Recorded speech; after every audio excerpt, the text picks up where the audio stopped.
Natalie from Jefferson County, Colorado, has a question about a water heater. She has a hypothetical question. Good. Those are the easy ones. Yeah. We'll give her a hypothetical answer. Natalie writes, say your water heater is rusted out, okay, and you decide to do without it for now. Not sure how you do that.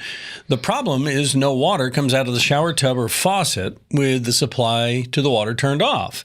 So Natalie says, is it okay to hook the hot and cold supply lines together to get water coming out of the shower, out of the hot water faucets? Yes, you can do that. You should still be getting cold water, though.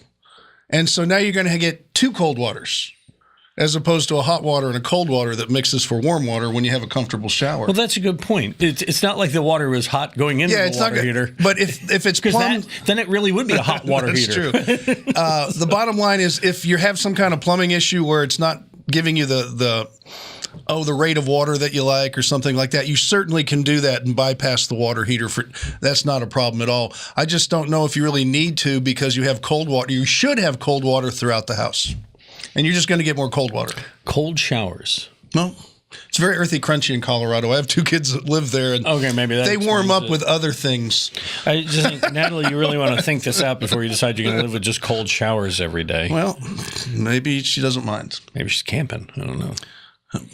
To each your own. That's it. That's a hypothetical. You want us to heat up an answer for you? We'll hypothetically do it. Send us your question, HomeShowRadio.com. Check our videos out over here, and please, would you subscribe to our channel? Thanks.